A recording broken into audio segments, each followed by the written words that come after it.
밤 11시 15분 강남역 택시 승강장이었습니다. 서울의 불빛이 꺼지지 않는 밤, 저는 가방 하나만 들고 택시를 탔어요. 손가락이 차가웠습니다. 아니, 몸 전체가 차가웠어요. 남편과의 말다툼이 귓가에 맴돌았습니다. 당신은 늘 그렇지 아무 말도 안 하잖아.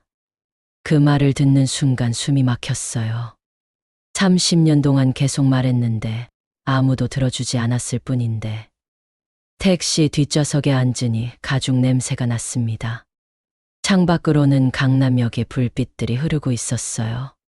기사님이 묻더군요. 어디로 가실까요? 저는 창밖을 바라보며 말했습니다. 계속 달려주세요. 목적지는 없어요. 미쳤나, 정말 미쳤나. 그 생각이 머릿속을 맴돌았습니다. 그런데 기사님은 더 묻지 않았어요. 그냥 차를 돌려 한강 방향으로 달렸습니다. 그 배려가 낯설었어요. 미터기가 돌아가기 시작했습니다. 딸깍, 딸깍. 숫자가 올라갈 때마다 남편과의 거리가 멀어지는 것 같았어요. 이상했습니다. 보통은 불안했을 텐데 그날 밤만큼은 그 소리가 위로가 됐어요. 미터기가 돌아가는 한 저는 누구의 아내도 누구의 엄마도 아닌 채로 있을 수 있었으니까요. 휴대폰이 울렸습니다. 남편이었어요. 저는 화면을 뒤집었습니다. 또 울렸습니다. 또 남편. 기사님이 조심스럽게 말했어요. 전화 받으셔도 괜찮습니다. 저는 고개를 저었습니다. 지금은 받고 싶지 않다고. 그렇게 말했어요. 차는 올림픽대로를 따라 달렸습니다. 한강이 왼쪽으로 길게 펼쳐져 있었어요. 밤의 한강은 검었습니다. 불빛들이 물에 반사되어 흔들리는 모습이 마치 제 마음 같았어요. 창문을 살짝 내렸습니다. 11월의 차가운 바람이 얼굴을 스쳤어요. 기사님이 히터를 올려주셨습니다. 낯선 사람인데 남편보다 더 저를 배려하는 것 같았어요. 기사님이 조심스럽게 물었습니다. 혹시 힘든 일 있으셨나요? 저는 짧게 대답했어요. 그냥 좀 쉬고 싶다고요. 기사님은 더 묻지 않았습니다. 충분히 쉬라고 조용히 달리겠다고 그렇게 말해주셨어요. 그 말에 눈물이 핑 돌았습니다. 왜 울컥했는지 모르겠어요. 그냥 그 한마디 충분히 쉬세요라는 그 말이 너무 고마웠습니다. 미터기는 15,000원을 넘어섰습니다. 한강대교를 건넜어요. 다리 위에서 바라본 한강은 더 넓게 느껴졌습니다. 모든 것이 꿈처럼 느껴졌어요. 여의도를 지나고 서울의 밤을 달렸습니다. 끝이 없는 것 같았어요. 저는 기사님에게 물었습니다. 이렇게 목적지 없이 달리는 손님은 처음이냐고요. 아니라고 하더군요. 가끔 계신다고. 그냥 달리고 싶으신 분들이라고. 그런 사람들은 결국 어디로 가냐고 물었습니다. 기사님이 말했어요. 각자 다르다고. 어떤 분은 결국 집으로 가시고 어떤 분은 새로운 곳으로 가신다고.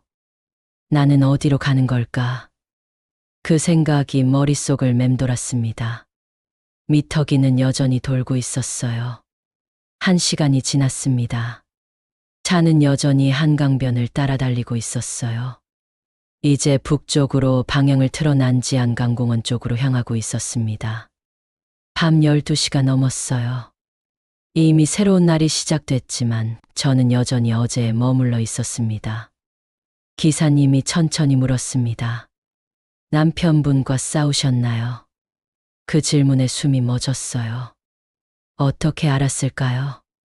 저는 거짓말을 했습니다. 싸운 건 아니라고요. 기사님이 말했어요.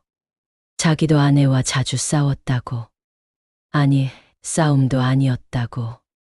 그냥 서로 말을 하지 않았다고요. 과거형이었습니다. 저는 물었어요. 지금은 어떠냐고요. 5년 전에 떠났다고 했습니다. 암이었다고요. 가슴이 철렁 내려앉았습니다. 어떤 말을 해야 할지 몰랐어요. 그냥 침묵이 흘렀습니다. 그런데 이상했어요. 그 침묵이 불편하지 않았습니다. 오히려 위로가 됐어요. 차가 강변 공원 주차장에 멈춰 섰습니다. 기사님이 제안했어요. 잠깐 쉬었다 가자고, 공기 좀 마시자고요. 저는 고개를 끄덕였습니다. 차에서 내렸어요.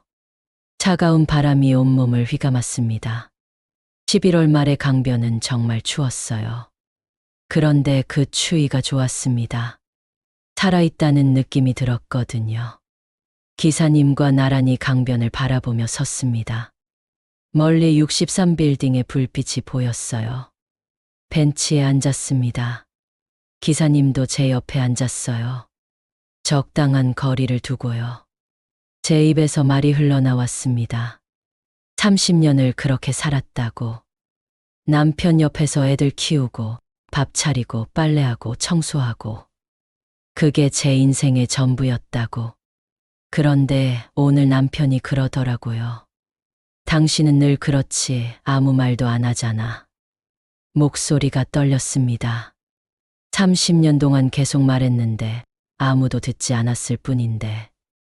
기사님이 천천히 고개를 끄덕였어요. 안다고, 그 기분을 안다고 했습니다. 그 말에 눈물이 핑 돌았어요. 안다는 그 한마디가 30년 동안 듣고 싶었던 말이었으니까요. 기사님도 그랬다고 했어요. 아내에게 말했는데 듣지 않았다고. 그렇게 점점 멀어졌다고요. 그러다 아내가 암 진단을 받았대요. 말기였다고. 그때서야 알았대요. 아내도 하고 싶은 말이 많았다는 걸. 그런데 이미 늦었다고. 6개월 만에 떠났다고요. 저는 물었습니다. 후회하냐고요. 매일 후회한다고 했어요. 왜 더 들어주지 못했을까? 왜 더 말하지 못했을까? 저도 후회할까요? 오늘 이 선택을요. 기사님이 말했습니다. 모른다고. 그건 본인만이 알 수 있는 거라고. 다만 한 가지는 확실하다고요. 후회하든 안 하든 오늘 밤은 제 인생에 남을 거라고요. 휴대폰이 또 울렸습니다. 이번엔 아들이었어요. 저는 휴대폰을 꺼버렸습니다. 기사님이 말했어요. 용기 있다고요. 용기가 아니라고 했습니다. 그냥 지쳤을 뿐이라고요. 지침도 용기라고 했어요. 멈출 용기, 도망칠 용기, 혼자 있을 용기, 다 용기라고요. 저는 물었습니다. 언제까지 달릴 거냐고요. 제가 원하는 만큼이라고 했어요. 요금은 어떻게 하냐고 물었습니다. 걱정 말라고, 천천히 가면 된다고 했어요. 그 말에 또 눈물이 났습니다. 기사님이 말했어요. 자기도 오늘 밤이 필요했는지 모르겠다고. 5년 동안 매일 밤 혼자 택시를 몰았다고. 집에 가기 싫어서라고. 빈집이 무서워서라고. 그런데 오늘은 다르다고요. 저와 이야기하니까 조금 덜 외롭다고요. 저도 그랬어요. 30년 만에 처음으로 제 마음을 말하는 것 같았습니다. 다시 택시에 올랐습니다. 차는 자유로로 접어들었어요. 도시의 불빛이 점점 멀어지고 어둠이 점점 깊어졌습니다. 이 밤이 끝나지 않았으면 좋겠다고 생각했습니다. 새벽 1시 15분이었습니다. 차는 일산 쪽 강변 공원으로 들어섰어요. 도시의 불빛은 거의 보이지 않았습니다. 기사님이 말했어요. 이 근처에 조용한 곳이 있다고, 잠깐 내려보자고요. 저는 고개를 끄덕였습니다. 어디든 좋았어요. 이 사람과 함께라면요. 차가 멈췄습니다. 한적한 강변 공원이었어요. 가로등 하나만이 희미하게 주변을 비추고 있었습니다. 사람은 아무도 없었어요. 기사님이 트렁크에서 담요를 꺼내 제 어깨에 걸쳐 주셨습니다. 따뜻했어요. 담요의 온기가 아니라 그 배려가 따뜻했습니다. 우리는 강변 난간으로 걸어갔습니다. 한강이 어둠 속에서 소리 없이 흐르고 있었어요. 기사님이 말했어요. 밤의 강은 다르다고, 침묵한다고, 그래서 더 좋다고요. 저는 난간에 기대어 섰습니다. 기사님도 제 옆에 섰어요. 이번엔 거리가 더 가까웠습니다. 여기 서 있으면 모든 게 멀게 느껴진다고 말했어요. 기사님도 그렇다고요. 그래서 여기 온다고, 세상에서 잠깐 벗어나고 싶을 때라고요. 언제 그런 기분이 드냐고 물었습니다. 매일이라고 했어요. 아내분이 그리우신가 보다고 했습니다. 그리움이라기보단 미안함이라고 했어요. 살아있을 때 더 잘해주지 못한 것, 더 많이 들어주지 못한 것, 더 사랑한다고 말하지 못한 것. 그 모든 게 미안하다고요. 기사님의 목소리가 떨렸습니다. 아내가 아팠을 때 항암 치료를 받으면서도 미안하다고 했대요. 집안일을 못해서 미안하다고, 아프다는 말을 해서 미안하다고. 그 말을 들으면서 울었대요. 미안해야 할 사람은 자기인데. 저는 말했습니다. 충분히 잘하셨을 거라고요. 아니라고 했어요. 부족했다고.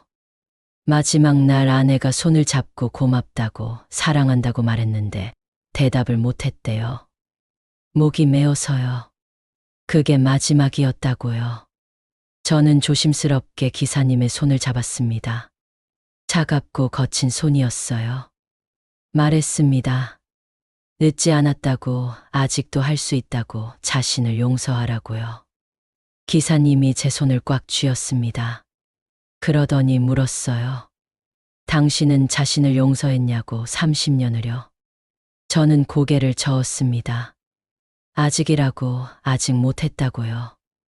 왜 더 강하지 못했을까? 왜 내 목소리를 내지 못했을까? 그런 생각을 하면 제가 한심하다고요. 한심한 게 아니라고 했어요. 견딘 거라고, 30년을요. 저는 말했습니다. 견딘 게 아니라 도망친 거라고, 제 삶에서요. 그럼 오늘은 뭐냐고 물었어요. 오늘도 도망치는 거냐고요. 모르겠다고 했습니다. 도망인지 탈출인지 아니면 그냥 휴식인지. 기사님이 제 어깨에 손을 올렸습니다. 뭐든 괜찮다고요. 이름을 붙일 필요 없다고. 그냥 오늘 밤 저는 여기 있다고. 그걸로 충분하다고요. 그 말에 또 눈물이 났습니다. 왜 이 사람은 이렇게 제 마음을 알까요? 왜 이 낯선 사람이 30년을 함께한 남편보다 더 저를 이해할까요? 저는 물었습니다. 제가 미쳤냐고요. 기사님이 웃었어요. 그럼 자기도 미쳤다고요. 손님 한 분 때문에 목적지 없이 달리는 택시 기사니까요. 우리는 함께 웃었습니다. 새벽 1시 30분, 아무도 없는 강변공원에서요. 벤치에 앉았습니다. 담요를 둘이서 덮었어요.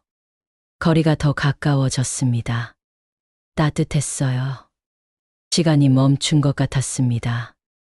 세상이 가장 조용한 시간. 우리만 깨어있는 것 같았어요. 기사님이 말했어요. 시간을 재고 싶지 않아서 미터기를 껐다고요. 제가 내렸을 때요. 이 순간은 시간을 재고 싶지 않았다고요. 눈물이 났습니다. 기사님은 미터기를 껐어요. 우리의 시간을 멈춘 거예요. 우리는 새벽을 기다렸습니다. 함께요. 새벽 2시가 넘었습니다. 담요 속에서 우리는 조용히 앉아 있었어요. 말이 없었지만 불편하지 않았습니다. 기사님의 손을 보고 있었습니다. 오른손 약지에 희미한 자국이 있었어요. 반지를 오래 낀 흔적. 저는 물었습니다. 반지는 언제 빼셨냐고요. 1년 전이라고 했어요. 아내가 떠난 지 4년이 지났을 때라고요. 왜 그때냐고 물었더니 손가락이 부어서 안 빠지더래요. 억지로 뺐다고요. 비누칠하고 실로 묶고 한참을 애썼다고요. 왜 그렇게까지 해서 뺐냐고 물었습니다. 계속 끼고 있으면 아내가 돌아올 것 같았대요. 미련이었다고. 그래서 빼야 했다고. 아내는 안 돌아온다는 걸 인정해야 했으니까요. 후회하냐고 물었습니다. 매일이라고 했어요. 그런데 다시 낄 순 없대요. 손가락이 변했다고. 자기가 변한 거라고요. 저는 제 손을 바라봤습니다. 왼손 약지에도 반지가 있었어요. 30년 전에 낀 결혼 반지. 한 번도 빼본 적이 없었습니다. 저는 한 번도 안 빼봤다고 말했어요. 기사님이 물었습니다. 뺄 생각이 없냐고요. 생각은 있다고, 자주 있다고, 그런데 뺄 용기가 없었다고 했습니다. 반지를 천천히 돌려봤습니다. 여전히 잘 돌아갔어요. 헐거워진 게 아니라 손가락이 말라서였습니다. 기사님에게 말했습니다. 저 원래 화가가 되고 싶었다고요. 대학교 때 미술을 전공했다고. 그림 그리는 게 좋았다고. 졸업하고도 계속 그릴 생각이었다고요. 그런데 결혼했어요. 남편이 사업을 시작했고 곧 실패했어요. 빚이 생겼죠. 저는 그림을 포기하고 일을 했어요. 애들 키우고 빚 갚고 그렇게 30년이 지났어요. 지금도 그리냐고 물었습니다. 못 그린다고 했어요. 붓을 잡으면 손이 떨린다고. 30년 동안 안 그렸더니 이제 그릴 수가 없다고요. 기사님이 말했어요. 그건 기술의 문제가 아니라고요. 두려움이라고. 제가 그림을 그릴 수 없는 게 아니라 그리기가 두려운 거라고요. 그림을 그리면 30년 전의 저를 마주해야 하니까요. 꿈을 포기한 그 순간을요. 눈물이 주르륵 흘렀어요. 맞다고 했습니다. 무섭다고, 제가 무엇을 잃어버렸는지 확인하는 게요. 기사님이 제 손을 잡았습니다. 잃어버린 게 아니라고 했어요. 잠들어 있는 거라고. 언제든 깨울 수 있다고요. 이제 늦었다고 했습니다. 65살이라고. 손도 떨리고 눈도 침침하고 기억도 흐릿하다고요. 기사님이 말했어요. 모세 할머니는 78살에 그림을 시작했다고요. 그리고 80살에 첫 전시회를 열었다고요. 나이는 핑계라고요. 저는 웃었습니다. 처음으로 진심으로 웃은 것 같았어요. 저도 할 수 있냐고 물었습니다. 원한다면 할 수 있다고 했어요. 원한다고 했습니다. 정말이라고요. 시간이 흘렀습니다. 새벽 2시 40분. 우리는 여전히 벤치에 앉아 있었어요. 저는 기사님의 어깨에 살짝 기댔습니다. 기사님은 움직이지 않았어요. 받아주셨습니다. 강물은 여전히 흐르고 있었습니다. 우리의 시간도 흐르고 있었어요. 멈출 수 없이요. 하지만 이 순간만큼은 영원처럼 느껴졌습니다.